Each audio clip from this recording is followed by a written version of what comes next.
Qu'il est bon, qu'il est doux d'habiter tous ensemble et vivre comme frères dans la maison de Dieu. Bonjour Heinrich. Bonjour Elisabeth. Nous nous retrouvons une fois de plus autour de ce livret et j'ai beaucoup de plaisir à passer un temps d'entretien avec toi. Alors, qu'est-ce qu'on va faire aujourd'hui? Qu'est-ce qu'on va regarder ensemble? Alors aujourd'hui, on va regarder le chapitre 2, après avoir vu le chapitre 1 qui s'intitulait « Une fraternité mise à mal ». Donc c'était la partie difficile, comment être frère, c'est pas toujours évident. Notre chapitre 2 prend l'autre volet en parlant de frères complémentaires, des frères complémentaires. Alors, c'est intéressant de voir que la fraternité n'a pas que des côtés négatifs, comme on l'avait vu la dernière fois, mais des côtés positifs et tout ce qui va tourner autour de la fraternité. Fraternité, peut-être au sens large, la fraternité biologique, mais aussi fraternité au sens large. On va regarder d'ailleurs un texte de l'Exode qui nous montre, après l'histoire de Joseph qu'on avait vue, cette fois ça va être l'histoire de Moïse.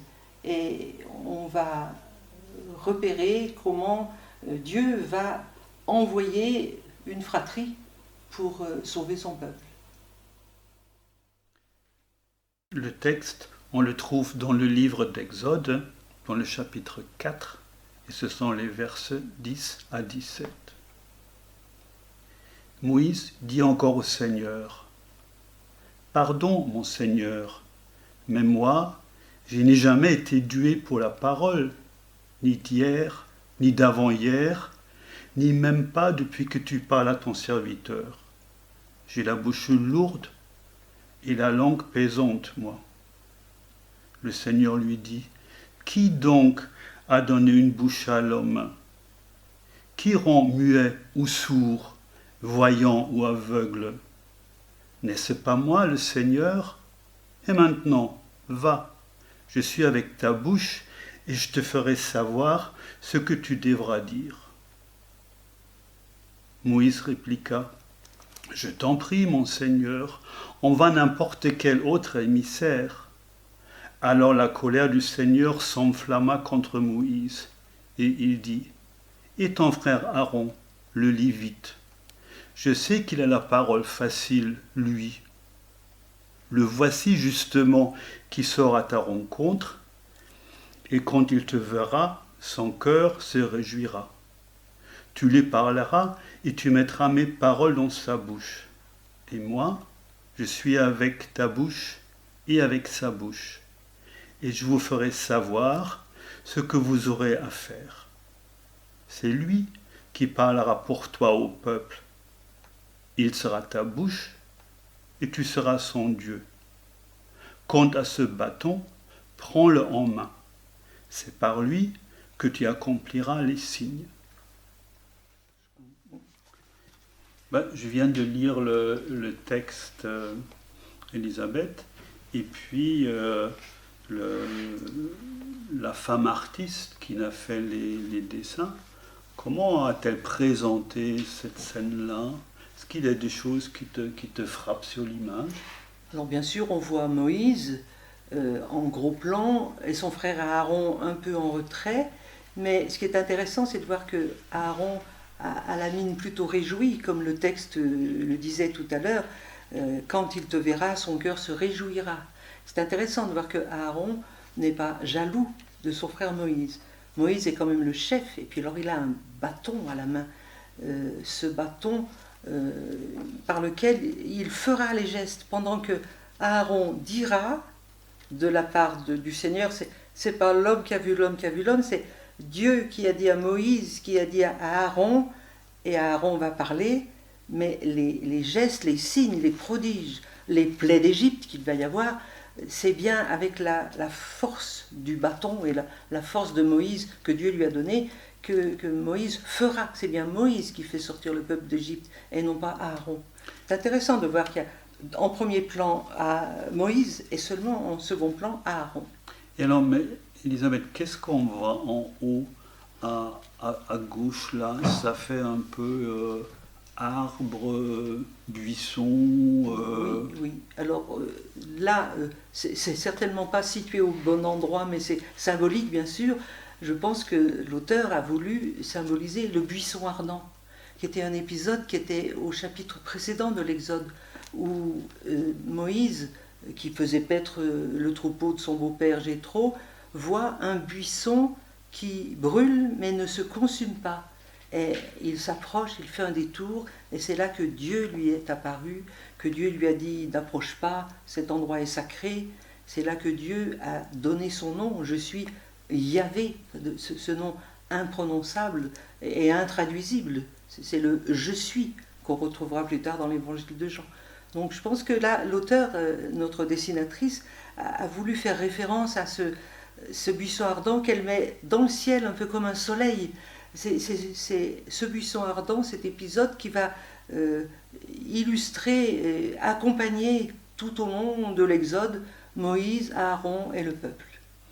Oui, si je comprends bien, donc du coup aussi, l'artiste nous indique le contexte. Tout à fait. Parce que c'est bien ce que Moïse a entendu, Oui. quand Dieu lui a parlé du buisson ardent, c'est cela qu'il doit annoncer. Absolument, oui, oui. Oui, oui, c'est assez génial d'avoir mis ce buisson ardent ici, parce qu'il fait référence à ce qui s'est passé avant. Et là, on a la scène telle qu'elle se vit dans le texte que nous avons lu tout à l'heure, et elle annonce la suite, puisque c'est ce fameux bâton qui va permettre de faire fondre la mer pour que le peuple puisse être sauvé et traverser la mer Rouge. Donc c'est en quelques traits de crayon et de couleur, l'artiste nous raconte toute la saga de Moïse. Le second texte biblique est dans la première lettre aux Corinthiens de Paul, au chapitre 12, versets 11, puis 20 à 24. Mais celui qui agit en tout cela, c'est l'unique et même esprit. Il distribue ses dons comme il le veut, à chacun en particulier. En fait, il y a plusieurs membres et un seul corps. L'œil ne peut pas dire à la main « je n'ai pas besoin de toi ». La tête ne peut pas dire aux pieds « je n'ai pas besoin de vous ». Bien plus, les parties du corps qui paraissent les plus délicates sont indispensables. Et celles qui passent pour moins honorables, ce sont elles que nous traitons avec plus d'honneur. Celles qui sont moins décentes, nous les traitons plus décemment. Pour celles qui sont décentes, ce n'est pas nécessaire. Je dois avouer, Elisabeth, pour moi c'est un de mes textes préférés du Nouveau Testament. Aussi d'ailleurs en formation, je l'ai utilisé et réutilisé. Parce que surtout il y a une idée tout simple qui m'a toujours frappé, bien que ça soit évident a priori, c'est la diversité est donnée comme une richesse. Quand on dit ça, tout le monde trouve ça évident. Mais j'ai plutôt le sentiment, spontanément, nous ne vivons pas la diversité d'abord comme une richesse, mais comme une difficulté. C'est vrai. Parce que ça serait quand même beaucoup plus simple qu'on soit tous de la même avis, qu'on pense tous la même chose. Donc je trouve qu'on dit un peu trop facilement la diversité est une richesse. Dans l'absolu, c'est vrai évidemment, mais dans le concret, on préférait parfois un peu moins de diversité parce que ça nous complique aussi souvent les situations. Oui, mais justement, c'est là le génie de saint Paul dans cette première lettre aux Corinthiens, c'est cette image du corps. Il nous dit le corps, il y a plusieurs membres très différents, diversifiés, très différents les uns des autres, mais qui ne forment qu'un seul corps. Et cette image du corps montre la richesse, le fait que un membre tout seul ne peut pas grand-chose. C'est vrai qu'un pied qui se promène tout seul, ça ne va pas servir à grand-chose, mais non pas la somme de tous, mais c'est la communion l'harmonie de tous ces membres, ceux qu'on voit et ceux qu'on ne voit pas. Et c'est ça qui fait l'ensemble du corps et qui fait la vie. Oui. Dans ce sens-là, je voudrais te partager une petite citation du pape François que je trouvais par hasard il y a quelques jours. Le pape nous dit « Soyez persuadés que les différences sont créatrices, elles créent des tensions, et dans la résolution d'une tension se trouve le progrès de l'humanité. » Donc c'est dans son dernière encyclique. Ce qui m'a frappé là-bas, il ne dit pas bon, les différences, pas de problème, c'est génial.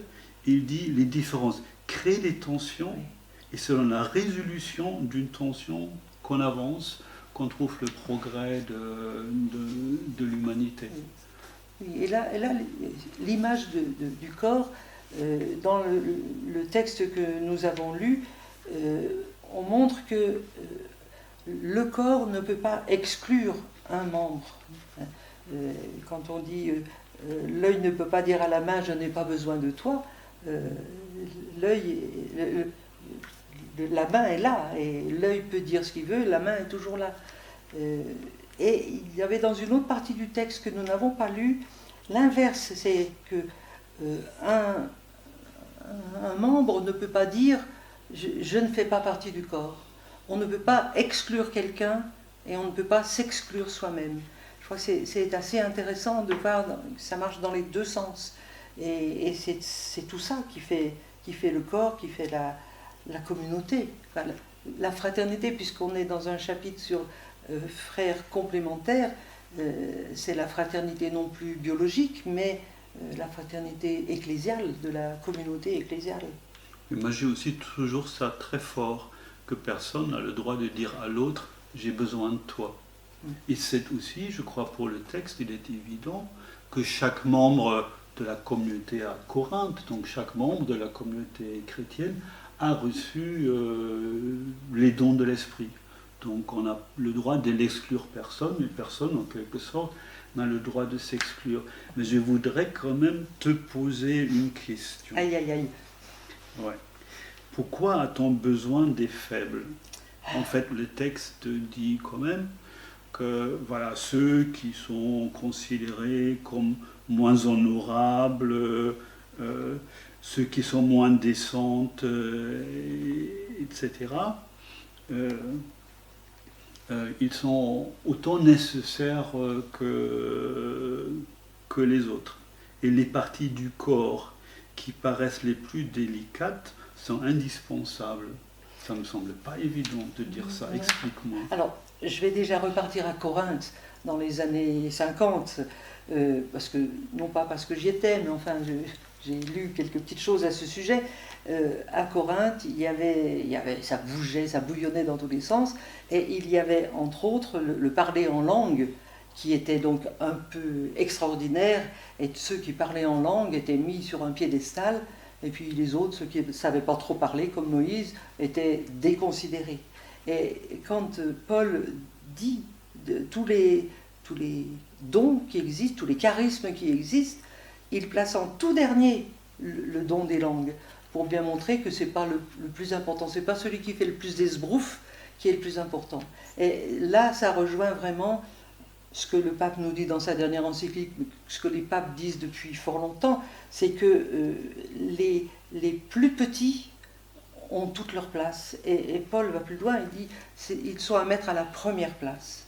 Et ça me rappelle le martyre de Saint Laurent. Saint Laurent, un des premiers diacres, l'empereur de l'époque voulait le tuer. Et demain, je vais te tuer, mais avant, je sais que l'Église est riche, donc tu m'apporteras les richesses de l'Église. Et Laurent est arrivé avec tous les pauvres, en disant, voilà la richesse de l'Église, ce sont les pauvres. C'est pour ça qu'il y a en France, par exemple, ce qu'on appelle le réseau Saint-Laurent, qui est en lien avec des mouvements, associations caritatives, pour dire tous ceux qui sont les plus petits, les plus pauvres, c'est ceux-là qui sont les plus proches du cœur de Dieu. Enfin, Dieu aime tout le monde, mais il aime encore plus les pauvres. Et puis c'est encore contre notre mouvement naturel, parce que dans la société, peut-être même dans l'Église en général, on met en avant les chefs, les responsables. Bien sûr. Et là, Paul dit, vous devrez peut-être faire le contraire. Le contraire, Et oui. on aurait ceux qui sont les plus humbles de la communauté chrétienne. Oui, il y a plusieurs phrases. Par exemple, le Secours catholique a mis en exergue depuis quelques années le fait de dire une église avec les pauvres. Hein. Le pape dit une église pour les pauvres. Et on peut dire aussi une église à partir des pauvres. Est-ce qu'on va arriver à mettre les pauvres en premier? C'est eux qui devraient prendre la première place, et nous les riches, ne serions que à leur écoute pour leur permettre d'exister et d'évoluer. Alors, qu'est-ce que tu as envie de retenir de ces deux textes, Elisabeth, avant de conclure avec toi? Tu as envie de repartir? Je repartirai volontiers sur cette fraternité, le fait que on a chacun, on a des frères de sang ou pas, mais on a des frères dans l'Église et on a des frères en dehors de l'Église aussi. Avoir cette attitude de fraternité, cette attitude fraternelle, ce regard d'amour fraternel avec chacun. Alors c'est pas facile, je ne dis pas que j'y arrive tous les jours, loin de là, mais j'essaye quand même, et c'est bien notre but à nous chrétiens, si nous voulons mettre l'évangile au cœur de notre vie, de voir comment le Christ a parlé aux pauvres, a remis debout des gens qui étaient blessés, et je crois que c'est important que nous, à notre tour, nous soyons frères de tous, frères universels. C'est en tout cas un des buts de notre vie.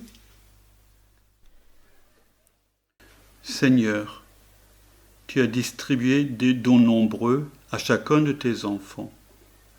Apprends-nous à vivre la différence comme une richesse, à reconnaître à chacun sa place et à avancer ainsi ensemble sur le chemin de la fraternité.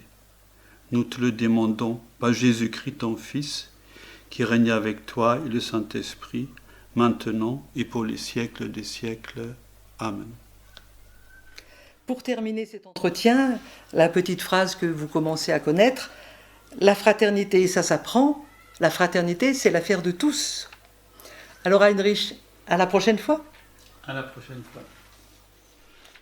Qu'il est bon.